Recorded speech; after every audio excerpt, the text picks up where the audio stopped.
everyone, this is Dr. Anjana from Global Institute for IAS. तो आज के current affair में बेटा that is of your 20th of May और this is 21st May's newspaper. तो 20th May की news है इसके अंदर. So ये न्यूज है आपकी ईरान एंड यूएस रिलेशनशिप के ऊपर. जैसे कि हमें पता ही है कि यूएस काफी ज्यादा प्रेशर कर रहा है ईरान के ऊपर कि वो जो एनरिचमेंट का अपना प्रोग्राम है ऑफ यूरेनियम उसको रोक दे, उसको बंद कर दे. और डेफिनेटली इस चीज को ईरान बिल्कुल भी एक्सेप्ट नहीं करने वाला है, जबकि इस बात को लेके ऑलरेडी सीरियस टॉक्स जो हैं वो स्टार्ट हो चुकी हैं और उसके कुछ राउंड्स ऑलरेडी खत्म भी हो चुके हैं. लेकिन अभी जो आज की न्यूज है इसमें recently straight way ayatollah Khamenei ने ये बात बोल दी है कि it's very much outrageous on the part of US कि वो हमें रोके कि हम अपना ये न्यूक्लियर प्रोग्राम जो है वो बंद करें, बिकॉज इसका किसी भी तरह से जो है वेपनरी के साथ कोई संबंध नहीं है. इसको हम पीसफुल पर्पसेस के लिए, एनर्जी रिसोर्सेज के लिए, एनर्जी जनरेशन के लिए ही यूज करने वाले हैं. बट यूएस इसके ऊपर किसी भी तरह से जो है वो विश्वास करने के लिए तैयार नहीं है. तो अभी ये बोन ऑफ कंटेंशन जो है वो सीरियसली इन दोनों कंट्रीज के बीच में चल रही है. उसको लेके देखते हैं अभी क्या जो है वो स्टेटमेंट आई है ईरान की supreme leader that is अयतुल्ला Khamenei said that US demands that Tehran stop enriching uranium are excessive and outrageous. So state media reported voicing the doubts on whether the talks on a new nuclear deal will succeed. तो definitely जब straight उन्होंने बोल ही दिया है कि ये हम outrageous मान रहे हैं तो chances are very rare कि आगे जाके ये talks किसी भी तरह से successful रहने वाली है. Now, I don't think nuclear talks with US will bring results. I don't know what will happen, Khamenei said, adding that Washington should avoid making nonsense demands on the negotiation. 4 rounds have already been done. तो 4 rounds के बाद हमें किसी भी तरह का कोई भी रिजल्ट नहीं मिला और 5th जो है वो प्रपोज्ड है, which an Iranian official said, and we are witnessing position on the US side that do not go along with any logic and are creating problems for the negotiation. So ये आपकी present जो है वो situation है that is between your US and Iran relationship. इसके बाद continue करते हैं नेक्स्ट न्यूज पे और this is again your Israel war over Palestine. और बहुत ही हैरानी वाली बात है कि अभी भी इजराइल ने इतनी पीस टॉक्स के बाद और अभी एक बार अनाउंस करने के बाद कि हम सीज फायर कर रहे हैं फिर से कंटिन्यू किया है और किसी भी तरह की आपकी जो एड है, इनफैक्ट फूड भी है वो भी भेजने के लिए, वहां पे पहुंचाने के लिए तैयार नहीं है. उसमें भी वो प्रॉब्लम्स क्रिएट कर रहा है. और आज की न्यूज बहुत ही बुरी है जिसके अंदर Israel air strikes killed at least 55 Palestinians in Gaza on Tuesday. Local medics said as Israel continued its bombardment of the strip despite mounting international pressure to stop military operations and allow your unimpeded deliveries of aid. और इस time पे Britain और France जो है वो straight में बाहर निकल के आए हैं अगेंस्ट इजराइल और यूएस की भी पोजीशन बहुत ज्यादा सपोर्टिव नहीं है इसको लेके. Now Britain government announced it was suspending trade talks with Israel and summoning the ambassadors over agrarian policies in the occupied West Bank and Gaza. और फ्रांस ने भी साथ में ही सिग्नल दिया है possible European actions affecting trade ties. So जो war है ये already now it's 20th month चल रहा है इस वॉर का and it has left Gaza in ruins and its population facing worsening hunger. It has strained Israeli even relations with much of international communities and those with its closest even ally like United States. So on Tuesday, Israel conducted strikes across Gaza and medics ये दोनों जगह पे and said that the sites hit included 2 homes where women and children were among 18 dead. तो बच्चों को बिल्कुल भी नहीं इनफैक्ट छोड़ रहा है और जहां पे लोगों ने शरण ली है ऐसी जगह पर भी अब अटैक किए जा रहे हैं जिसमें कि आप देखो एक स्कूल है housing displaced families. Israeli strikes have killed more than 500 people in the past 8 days. So British Prime Minister Keir Starmer told Parliament along with the leaders of France and Canada and this was horrified. और इस वजह से France, Canada और Britain जो है वो straight way इस time Israel के अगेंस्ट जो है वो खड़े हो गए हैं. सो these 3 nations had warned on Monday of the concrete actions against Israel. लेकिन इसका कोई भी इम्पैक्ट इजराइल पे हमें नजर नहीं आ रहा है. Britain announced sanctions against number of individuals and groups in the West Bank over alleged violence against Palestinians. Now Israeli Foreign Minister spokesperson Oren Monson said that Britain had failed to advance free trade negotiation and called the sanctions unjustified. तो ये इनके खुद के जो ministers हैं वो ये कह रहे हैं कि अगर फ्रांस हमारे ऊपर सैंक्शंस लगाता है तो ये सैंक्शंस अनजस्टिफाइड रहेंगी, ये सही नहीं है. So this is your present international scenario regarding your Israel and Palestine war. So next news है अगेन रिगार्डिंग पैलेस्टीन, और यूएस कोई सोल्यूशन देने की बजाय अभी बाकी कंट्री से ये पूछ रहा है कि क्या वो पैलेस्टीनियंस को रखने के लिए तैयार है अगर वो उनकी कंट्री में शरण लेना चाहे तो. Now US hasn't discussed deportation from Gaza to Libya. Rubio, US Secretary of State Marco Rubio said that US has not discussed the deportation of Palestinians from Gaza to Libya. वो कहते हैं कि हमने लीबिया से कोई बात नहीं की इस तरह की, but he said that Washington had asked other countries in the region if they would be open to accepting Gazans who want to move voluntarily. So what we have talked to some of the nations about, if like someone voluntarily says that I want to go out of like Gaza Strip, तो क्या कौन से countries है जो इनको accept करने के लिए तैयार है. तो ये आपका एट द मोमेंट यूएस का एफर्ट है, that is regarding your very strange between Israel and Palestine war. उसको खत्म कराने की जाए पीस अकॉर्ड में और अच्छे से जो है वो फोकस करने की बजाय वो क्या कर रहा है, वो ढूंढ रहा है ऐसी जगह जहां पे कि पैलेस्टीनियन जो है वो जाके शरण ले सके. एक और आपकी इंटरनेशनल सिनेरियो में अच्छी न्यूज है, WHO को लेके इंपॉर्टेंट भी है.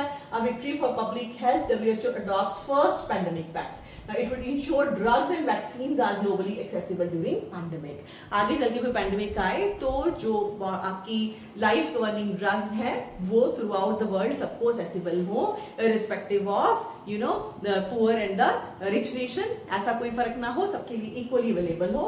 So after 3 years of intense negotiation, WHO adopted world's first pandemic agreement during the ongoing annual meeting of the intergovernmental body. The adoption came after the approval by vote a day ago by member states delegation, where 124 votes जो है वो favour में पड़ी and none against and 11 जो थे वो absentees थे. And this is historic consideration. The agreement sets out principles for better international coordination रहे to strengthen global health architecture for pandemic prevention, preparedness and response. And the agreement hopes to ensure equitable and timely access to diagnostic, vaccines, therapeutic and something that was not seen during the COVID-19 और इस pandemic के अंदर where richer countries had surplus vaccine while others struggled and to get enough for their population. तो ऐसा दोबारा नहीं हो, इसके लिए agreement है. The pact would ensure that drug, therapeutic and vaccines are globally accessible when the next pandemic hits, and it requires participating manufacturers to allocate target of 20% of their vaccines and medicines and tests to the WHO during pandemic to ensure poorer countries have access to it. तो इस बात का ध्यान रखा जाए. तो ये एक विक्ट्री है पब्लिक हेल्थ के लिए और गरीब देशों के लिए. Definitely it will ensure that we technically can better protect the world from future pandemic. And world is safer today thanks to the leadership जो कि इन्होंने इसमें आके पॉजिटिवली प्ले करा. And this like WHO director general doctor Tedros Adhanom Ghebreyesus, ये आपने याद रखना है इनका नाम. And the intergovernmental negotiation body which was behind creating this draft agreement through consensus was set up. ये कब बनाई गई थी? 2021 following the devastating second wave of the pandemic. So draft has finalized in April 13, like after 13 in April after 13 rounds of the meeting and 9 of which had been extended, and the agreement established the pathogen access and benefit sharing system and a coordinating financial जो है आपकी mechanism. जबकि US इसके अंदर definitely support नहीं कर रहा है जब से आपके डोनाल्ड ट्रंप आए हैं. Now US negotiation left discussion about the accord after President Trump began 12-month process of withdrawing the US from agencies when he took office in January. In fact, WHO से ही जो है अपनी membership दूर कर ली है, अपनी membership withdraw कर ली है US ने. तो this news is very very important. इसको आप अच्छे से कवर करो. और कितने कंट्रीज ने इसमें वोट करा, कौन सी बॉडी है, कब ये फॉर्म की गई, इंटरगवर्नमेंटल नेगोशिएशन बॉडी, ये आप अच्छे से इन पॉइंट्स को फोकस में रखना. Next news is very very interesting news और ये मणिपुर को लेके है. एंड ये आपका कल्चर को लेके जो है वो क्वेश्चंस आपको पूछे जा सकते हैं ऐसे ना. एक शिरुई लिली फेस्टिवल है. It return to Manipur on Tuesday after 2 years break due to conflict between your Maitri and Kukis community, and this is the first major tourism festival to be hosted by Manipur since the start of the conflict in May 2023. And what is this Shirui Lily festival? This festival is named after Shirui Lily, or this is your Lilium maculini, which is state flower of Manipur bhi hai, and is organized by state government's Department of Tourism, first held in 2017. 2017 से ये शुरू हुआ था, and it is one of two major tourism festivals held in the state. The other notable festival is named after Sangai, the जो है वो bro antler deer, that is Manipur state animal. तो संगाई को लेके भी इनका एक फेस्टिवल होता है, और एक इनका जो स्टेट फ्लावर है उसको लेके भी होता है. And the Shirui Lily festival coincides with blooming season of this Shirui Lily, a rare flower held in Manipur's Ukhrul district, which is the home to Tanbukal Naga community. Community का नाम भी याद रखना. And the event is designed as an eco-tourism festival to raise awareness about flower and promote tourism in the hilly state. Now the festives जो है include cultural performances, music, concerts, beauty pageants, and trash collection marathon, cooking, and competitions, etc. And this year it is being held from May 20th to May 25. और इसके साथ ही then what is special about it? Now this Shirui Lily is native to upper reaches of Shirui hill range of Ukhrul.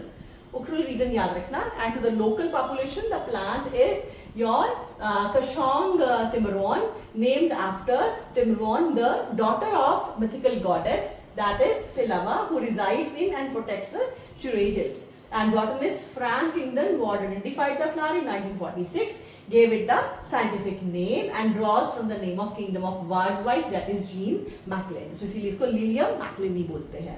Over the year, the flower and endangered species has faced threats to its habitat. 2015 paper में scientist ने इसके बारे में बताया. In the northeastern hill region, listed changing climatic conditions जो है वो इसका कारण है. इसके अलावा ह्यूमन एक्रोचमेंट है, exploitation of your natural resources, that is another reason. इसकी वजह से इसकी पॉपुलेशन जो है वो कम हो रही है. ये प्लांट खराब हो रहा था. And the researchers also observed that its habitat had been invaded by even dense root system of wild dwarf bamboo species. तो इसको भी ध्यान में रखना. Bamboo species की वजह से भी इसको नुकसान हो रहा था. Current situation क्या है conflict की? The festival is being held just a couple of weeks after the conflict in Manipur crossed 2 years mark and the 3 month into president's rule, क्योंकि अभी president rule वहाँ पे लगा हुआ है. While Manipur has not seen active violence between Meitei and Kukuzo community since November last year, so there are still concerns है, लेकिन उसके बावजूद भी एक चांस है कि चीजों को थोड़ा सा न्यूट्रलाइज किया जाए, मिनिमाइज किया जाए. तो आर्ट एंड कल्चर को लेके भी, इन्वायरमेंट को लेके भी ये आपकी इंपॉर्टेंट न्यूज रहेगी. Next news again regarding environment. Environment को लेके आपके लिए ये न्यूज है और इसको आप ध्यान से कवर करना, because this is regarding dolphins, और डॉल्फिन्स को लेके जनरली क्वेश्चन पूछा ही जाता है. Now chemicals in Ganga threat to India's endangered river dolphin.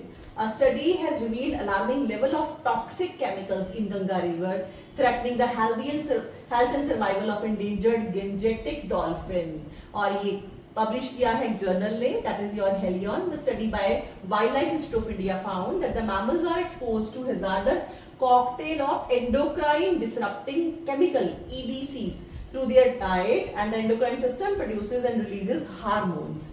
And researchers analyzed that dietary exposure risk of 39 EDCs in fish species consumed by gangetic dolphin, क्योंकि fish में है तो फिश को डॉल्फिन खाती है जिससे कि उसको दिक्कत हो रही है. And the finding indicate significant bioaccumulation हो चुका होता है तब तक, and industrial pollutants in the prey base of the dolphin. So residues of the banned pesticides like DDT were also detected. DDT भी यूज हो रही है, pointing to the poor enforcement of environmental regulation in the Ganga basin, जो कि बहुत बड़ा concern है.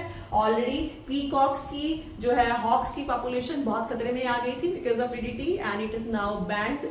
ठीक है. And now EDCs are particularly worrisome as they can disrupt reproductive function, जो कि आपका खास करके डॉल्फिन में क्या इंपैक्ट करेगा, उनके रिप्रोडक्टिव फंक्शन को इन्फ्लुएंस करेगा. Mammals and persist the ecosystem. Now dolphins health was found to be at high risk from pollutants like even arsenic, mercury and cadmium, तो ऑलरेडी बहुत ज्यादा है ही पानी में, with only 5 species of river dolphin. और ये आपको पता होना चाहिए कि कितनी स्पीशीज है रिवर डॉल्फिन की, और 5 जो है वो टोटल स्पीशीज है रिवर डॉल्फिन की. All of them are threatened. Study warned that India could risk a repeat of Yangtze River tragedy, where a similar species went extinct. जबकि चाइना में ऑलरेडी हो चुका है। Gangetic dolphin population has declined by 50% since 1957 despite being designated as India's national aquatic animal. हमारा aquatic animal है as per your schedule 1 of Wildlife Protection Act of 1972। उसके बावजूद ये हालात हैं। The study attributed the contamination of several sources, runoff from agriculture रहता है, untreated industrial effluents हैं, from textile sector, vehicle emission है, poor solid waste management है, rising tourism and ecological sensitive area। तो ये सारे रीजन है and recommended urgently including this chemical dolphin conservation program and regulation of these chemical contamination in the river ecosystem। तो this is your news about your environmental pollution, इसको आप अच्छे से cover कर लो। और अब बढ़ते हैं नेक्स्ट न्यूज के साथ।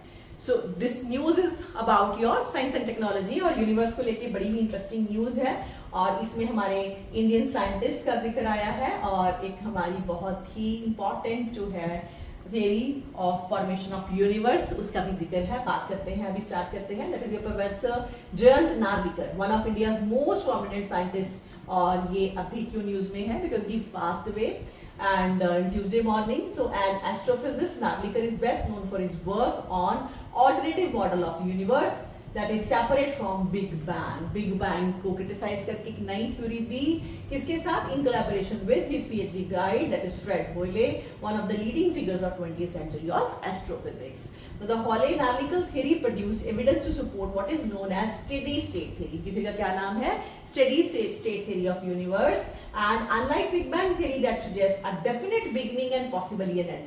Big Bang theory कहते हैं कि पर्टिकुलर टाइम पीरियड था जब एक बहुत बड़ा ब्लास्ट हुआ जिससे कि बैंग हुआ, जिससे कि यूनिवर्स जो है वो आया आइडेंटिटी के अंदर, उसकी होंद हुई और इसी वजह से कोई चीज शुरू होती है तो खत्म भी होती है। लेकिन इसके कॉन्ट्रास्ट के अंदर आपकी स्टेडी स्टेट थ्योरी कहती है कि ऐसा कभी भी नहीं है और यूनिवर्स कभी भी खत्म नहीं होगा। इसी के बारे में बात करते हैं। Now unlike big bang theory that suggest a definite beginning and possibly an end to universe, the steady state theory maintaining that the universe has always been and would continue to be the way it is and in infinite in extent है without a beginning or an end। universe का कोई beginning नहीं है और कोई भी end नहीं है।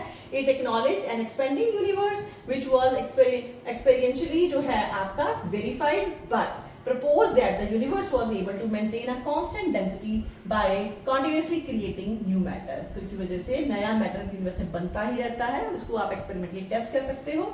स्टेडी स्टेट थ्योरी जो है वो mainstream in 1950s and 60s has become less popular over time mainly because of the emergence of new evidence। लेकिन आगे चल के बिग बैंग थ्योरी की सपोर्ट में कुछ और एविडेंसेस आई जिसकी वजह से आपकी जो स्टेडी स्टेट थ्योरी है ये उतनी ज्यादा पॉपुलर नहीं रही विद टाइम इनिशियली, लेकिन बहुत अच्छे से इस थ्योरी ने जो है वो क्रिटिसाइज किया था बिग बैंग थ्योरी को। नार्लिकर्स कंट्रीब्यूशन क्या है? बॉर्न इन 1938 इन कोल्हापुर महाराष्ट्र से है ये। Narlikar was a young PhD student at Cambridge University and in early 1960s when he produced a series of influential works in cosmology, then he did so under the guidance of Hoyle who had come up with the steady state theory of the universe in collaboration with Hermann von Zais and Thomas Gold। तो already Hoyle इसके ऊपर काम कर रहे थे। Incidentally Hoyle is also one of the one who coined the term, जबकि big bang term हॉयले ने ही दी है और आगे चल के इसके अपोजिट उन्होंने थ्योरी दी referring to that theory in a rather जो है आपकी डिस्कसिव मैनर और फिर आगे फर्दर उन्होंने इसके इंटरवीन किया। And Narlikar entered the picture that time when fresh experiment data is produced by radio astronomer that is Martin Ryle and at the Cambridge University. और उसके बाद कुछ और इनको अपना इसके लिए एविडेंसेस मिली and finally Narlikar and Hoyle they used some of his data and then that results into their own formation of the theory which is not conducive to the Big Bang theory। The two developed their work further and produced their famous Hoyle-Narlikar theory and that promised so to alter several other established theories। और इसके बाद फिर उन्होंने अपना काम जो है वो प्रोड्यूस किया और उसके साथ ही their main motivation for an alternative theory seemed to stem from few major shortcomings। Big bang theory में कुछ शॉर्टकमिंग्स थी, इसी वजह से इन्होंने अपने काम को प्रूव किया। Big bang theory says that universe came into being in one single instant from 13.8 billion years ago. पक्का वो बता रहे हैं कि कहीं 13.8 बिलियन ईयर्स एगो तब आपका जो है एक पर्टिकुलर टाइम पे यूनिवर्स जो है वो स्टार्ट हुआ and all matters and energy in the universe were created in that single instant, और उसी पर्टिकुलर मोमेंट में पूरी की पूरा यूनिवर्स जो है वो आ गया था, बर्थ हो गया था उसका, and all subsequent events are only transformation for their pre existing matter and energy. The Big Bang theory is unable to explain even today where the matter and energy produced in that instant came from and what happened before that. लेकिन big bang theory ये नहीं बता पा रही है कि कहां से वो सारी एनर्जी आई, ऐसा क्या हुआ, और जब ये पर्टिकुलर टाइम पीरियड आया उससे पहले क्या हो रहा था, ये बात बिग बैंग थ्योरी जो है वो नहीं बता पाई है. Then Hawley and Narlikar instead worked to explain the steady state theory. इसी वजह से फिर वो अपनी steady state theory के साथ आए, and one of their key idea here is that the hypothesis was the constant creation of new matter in the universe, and this was important for the model of the universe that they proposed. कि constantly actually matter evolve होता ही रहता है, ना कि एक particular moment I जहां पे की मैटर ने इवॉल्व करना स्टार्ट किया. In building this model, they also sought to modify even Einstein's general relativity theory. In general relativity theory, gravity जो है arises out of local curvature of space-time caused by heavy objects. So Hawley and Narlikar proposed that gravity at any location in the universe could also be affected by far away objects. सिर्फ पास से नहीं, जो दूर पड़े हुए objects हैं उससे भी इम्पैक्ट होती है gravity. So in a way all the matter everywhere in the universe contributes to gravity at any given place, जिसको कि आपके आइंस्टाइन की थ्योरी में फोकस नहीं किया जाता है. And then in an expanding universe, the distribution of matter in the universe would change and that would affect gravity at any given location. क्योंकि एवर एक्सपेंडिंग यूनिवर्स है, चीजों में बदलाव आता ही रहेगा. इन दैट सेंस ग्रेविटी में भी बदलाव आएगा. To keep gravity unchanged, Hoyle and Narlikar had to introduce the idea of constant creation of matter. इसी वजह से ग्रेविटी में चेंज ना आए तो ये आपको मानना ही पड़ेगा कि मैटर और फर्दर इवॉल्व होता रहता है. इसी वजह से ही नई जो आपकी जगह बनती है उसको नया मैटर भर लेता है, क्योंकि यूनिवर्स एक्सपैंड कर रहा है और मैटर भी फर्दर इवॉल्व हो रहा है. Now in his autobiography, My Tale of Four Cities, very very important book. इनकी ऑटोबायोग्राफी का नाम है My Tale of Four Cities. Narlikar himself explains how the universe can be seen as expanding steadily while maintaining a constant density. Density में कभी भी बदलाव नहीं आता. To understand this concept better, think of capital invested in a bank which offers a fixed rate of compound interest. Right, and that is the interest accrued is constantly added to capital, which therefore grows too along with the interest. So the universe expands like capital with compound interest. Compound interest की तरह ही actually universe भी बढ़ रहा है. And however, as the name steady state implies, universe always presents the same appearance to any observer. Such an observer, for example, can measure the density of the universe from time to time. इसको check करने के लिए आप density of universe को check करके देख सकते हो कि वो टाइम टू टाइम सेम रहती है, ताकि ये थ्योरी जो है वो अपने आप को यहाँ पे ये प्रूव कर सके कि ये सही है. Now such an observer, for example, can measure the density and he or she should then find that universe is to have same density at all the time. लेकिन there is a problem here, क्या कि वहां पे हमें ये लगा कि to know that anything expanding, so वहां पे हमें ये तो देखना पड़ेगा कि कहां से वो डाइल्यूशन हो रही है, कहां से वो डेंसिटी कम या ज्यादा हो रही है, कैसे पता लगाए. To answer this question, Bode and Gold-Hawley had to conclude that there is a new matter created to make up for the diminishing density. जब मैटर आपका, क्योंकि ऑब्वियसली लाइफ और डेथ दोनों ही है, जब आपका मैटर खत्म हो रहा है उसकी जगह पे मैटर नया शेप ले रहा है एक्चुअली, और वो डेंसिटी जो डिमिनिश हो रही है उसकी replacement हो रही है with further matter, and that was the reason why steady state theory they proposed that the density of the matter जो रहती है आपकी the universe was constant and it was the same, say जितना आपका कुछ बिलियन ईयर्स पहले था उतनी ही डेंसिटी जो है वो ये बात कर रहे हैं अभी भी कंटिन्यू हो रही है. And it was the same, say a few billion years ago as it is now, as it will be अगर a few billion years ago. Density जो है वो आपकी same रहने वाली है. And now in this respect theory differed from its जो है rival, that is Big Bang theory, which assumed that the entire universe that we see today came into existence in one go, and जो है through a primordial explosive creation, जो कि एक particular जगह पे वो एक्सप्लोजन हुआ था। Now his major contribution was in modifying Einstein's general relativity theory। तो इस तरह से इनकी थियरी ने बिग बैंग थियरी को भी रिफ्यूज किया और चेंजेस भी की हैं Einstein's general relativity theory equation even in a way that was consistent with the creation of new matter in the universe। लेकिन with time अब हमें बिग बैंग थ्योरी को लेके इनफैक्ट और सारी जो है वो मिल रही हैं ऐसे इवेंट्स ताकि उसको जस्टिफाई किया जा सके, और इसी वजह से थोड़ा सा इस थ्योरी का डिक्लाइन हुआ है। The decline of the theory despite the elegant mathematics that Narlikar had produced, the steady state theory slowly lost out with the emergence of new observation that fit the Big Bang model better। Now one of the most prominent discoveries in this regard was that of cosmic microwave background CMB। ये 1965 में आपकी cosmic microwave background जो है ये radiation discover की गई। Now discovered accidentally, CMB refers to a microwave radiation that fills the universe and is considered to be remnant of Big Bang event। तो ये माना जाता है कि ये जो कॉस्मिक माइक्रोवेव्स हैं, ये जो उस टाइम पे बिग बैंग हुआ था उसकी ही बची हुई पावर है, उसी के ही रेमिनेंट्स हैं। And big bang theory predicts the existence of this kind of background radiation, और बिग बैंग थ्योरी ने ऑलरेडी इसकी प्रेडिक्शन की थी। It also proposes that this radiation would have a uniform temperature everywhere, और इस radiation का temperature सब जगह एक जैसा रहता है।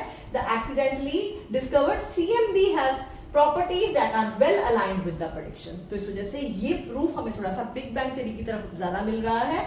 Some other observations made later, including evidence to show that galaxies evolve and that distant galaxies are younger and more chaotic, and some of the work of your Stephen Hawking and Roger Penrose on singularities piled more evidence in support of Big Bang theory। और Stephen Hawkins का काम भी थोड़ा big bang theory की support करने वाला है कि जो दूर वाली गैलेक्सीज है इनफैक्ट वो आपको ज्यादा कौन सी मिल रही है, यंग मिल रही है। And they also challenge steady state theory, और इन्होंने भी स्टेडी स्टेट को चैलेंज किया। So Narlikar and Hoyle tried to address some of these challenges, but by 1980s big bang theory had emerged as a dominant explanation for the origin of universe. So Narlikar, while acknowledging the growing evidence in favor of Big Bang, maintained that the evidence was still not unambiguous and was based on several unproven assumptions that were open for challenge। Now he considered himself amongst basically the minorities that believe that जो आपका sufficient evidences जो हैं